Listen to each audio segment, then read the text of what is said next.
Hello, once again, Star Wars Unboxing fans. Welcome to another episode of Darth Tuba's Star Wars Unboxing Show, Shelf Talk. Okay, so for today, it's getting a little tricky to get this one because it's we're getting into the bowels of Darth Tuba collection. And I gotta say that while, the thrilling part about collecting is, of course, the thrill of the hunt, the thrill of being able to display things prominently. But another really thrilling part about it is, just being able to observe it and to kind of look at how each thing tells a story. So this shelf, what I'm going to focus on right here, kind of has a little bit of old and a little bit of new. So I'll go through them each one by one. We'll start with the new, okay? And that are these little tall figures here. These are essentially Disney figures that were released several years ago. I'm trying to think, they might have even been released. If they weren't released prior to the Disney acquisition, they were released right afterwards. And they're not, they're kind of statuesque. They do have some points of articulation, legs and feet. But where they really come into play is they have like nice little electronic features. And if you have press on the chest there. Look, your worshipfulness, let's get one thing straight. I take orders from just one person, me. I got a bad feeling about this. So basic, great, good sound quality. Great shot, kid. That was 1 in a million. Chewie, get us out of Quite here. a few statements. Don't strap yourselves in. I'm going to make the jump to light speed. We're caught in a tractor beam that's pulling us in. It's going through. What are you looking at? I know what I'm doing. Sometimes I amaze even myself. How many of them are there? Han Solo. I'm Captain of the Millennium Falcon. Every line. Chewie, lock in the auxiliary power. No reward is worth this. You're all clear, kid. Now let's blow this thing and go home. Not a bad bit of rescuing, huh? Crazy. All right, so they're a little bit nicer than like the $10 figure that comes out because they have a little bit more articulation. I don't know. There's just the finish that they put on them gives them a little bit more of a statuesque quality.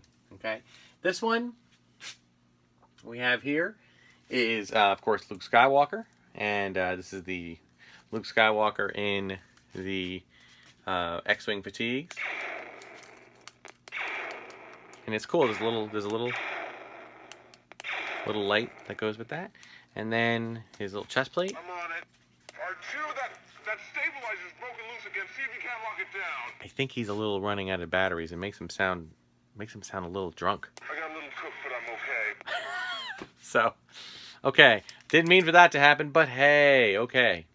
There is an on and off switch, or maybe yeah. So if you turn it off, I think it does conserve the batteries. I didn't see if Han Solo had that. I did not notice that he had that. If he did, it was not easy to do. But I do oftentimes, yeah, there it is. I do oftentimes try to conserve batteries, or a lot of times, and eventually I'll even take the batteries out of these altogether. Okay, and then we have, of course, we have Vader. There will be no one to stop us this time. We meet again at last. Now this I find interesting. The Force is strong in this one. Don't underestimate the power of the Force. I've been waiting for you, Obi-Wan. Now, what I find interesting, I think he has a little light up saber. But again, interestingly enough, I better turn this one off because it definitely sounds like he's getting tired and old and drunk. That's not James Earl Jones. That is the other actor whose name escapes me, I'm sorry, at the moment, who does the voice of Darth Vader in the parks, in the Disney parks, and basically does a lot of fill-in Vader stuff. Lastly, we have the Stormtrooper, and I think this one actually is just about battery dead. So I'm going to actually leave this one out to replace the batteries or take them out completely, because, as I've said, if you're going to display your toys out of the box and you put batteries in them, or like this, they came with batteries, make sure that when you keep track of when those batteries run out and get those batteries out, because otherwise you're going to start getting battery acid all over the place. Okay, so on this shelf we have 3 other items, okay? I'm going to show 2 of them, and then I'm actually going to bring the camera up to show the 3rd one, okay? Let's first talk about this one. This is the Imperial Shuttle. Now this has had a lot of play where you can tell by looking at it, it's got a very dark thing to it. There are great things online about showing you how to clean these and get them better. I kind of left it in its vintage form just to remind me of the great play I used to have with it. It does have the feature of you pull a trigger at the bottom here, and it allows the wings to fall down, and it serves as a nice handle. So all in all, I would say that even though this has had a lot of wear, I've played with this toy the least because I was at my oldest when this toy came out. This was a Return of the Jedi toy. So, but it still works in pretty good shape. Has a nice little cockpit here. You can put some figures in. There you go. Okay. And I think that there is on the back, you can actually, I don't know. Oh yeah, I think you have to, so let's put this down again. I think you have to kind of, oh yeah, there you go. There's a little inside thing there to put the Emperor and whatnot. So pretty cool stuff. All right, but as I said, it does have some power, but I have since removed the batteries to avoid battery leakage. Now we have a boxed item here that I'm actually going to look into. Got some dust on it. I'm actually got a boxed item here that I want to look into the possibility of doing an unboxing with. This is a TIE fighter, but it's a more recent TIE fighter with the actual wingspan that is more appropriate to a TIE fighter. So pretty cool stuff. This is not that old. It came out in 2006, so about 12 years. But ever since they did the full-size wings, I've always been impressed by that. So I'm trying to look, though. I may already have one unboxed, but I don't see it here. So I'll probably end up doing this one, okay? Giving you an unboxing of this one. In fact, I'll put it off on the side. It does include a TIE Fighter pilot. They have released other ones. I'm not one for collecting the same thing over and over again, even if it's got a new figure or something like that. But then lastly, in this shit, now by the way, I know there's people that are probably going to be asking, what's all that stuff? Those are all titaniums, okay? Titanium vehicles. I have kept most of them in the package. Do I intend to unbox them? I don't know. The answer to that is a definitive maybe. I like the titaniums. I have opened up some newer ones, but I kind of like the shape of them. Here's an example of what a titanium looks like, the originals that came out. I kind of like this box shape. I like the way it looks. It does take up some room, but I have some room up here that I can afford to, there's not going to fit many other things. So for now, it's going to stay where it is. But it's possible that we could see an unboxing in the future. Let's talk about this one, okay? Actually, I think what I'll do is I'm going to show you it from the other side. Hang on a second. All right, here it is. One of my greatest and most fabulous, famous pieces of collectible items, the Death Star Space Station. This item came out in the late 70s, 78. And you will note that the figures on the inside are actually the more recent figures.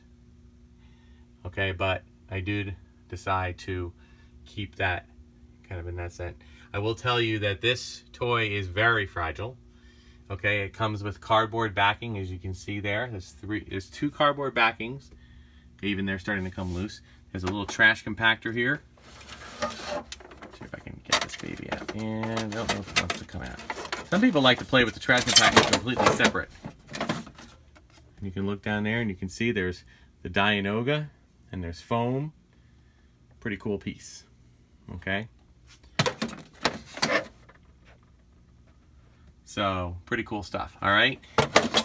It's, and you twist this and it comes in and out. And it has, of course, an elevator. I think I got Luke hanging off the back there. But just such a fun, awesome piece. Okay, so I will tell you the story behind this one. And that is that it was, well, actually, hang on one second. I'll do that in a moment. Okay, so story about this one. I'm sad to tell you that this is not actually my original Death Star Space Station. No. The story goes like this. Back in the day, kids, there was no such thing. I might have told this on a previous episode, but there was no such thing as DVDs or VCRs or streaming. Okay, VCRs were just coming into the forefront, but at the time of this movie coming out, there was no way to relive this movie unless you either A, saw it again, B, read the books, or one book, C, read the comic books, or D, play the Story of Star Wars album, which I fortunately had. So the Story of Star Wars album was basically a 40-minute, 45-minute, 20-minute, 22-minute on each side LP, and you played it on a record, and it had the voices from the movie. It had taken right from the movie. It had a narrator, a nice British sounding narrator, and it had some music again from the original John Williams score. And it just condensed it to like a 40-minute story. They kind of went through it quickly.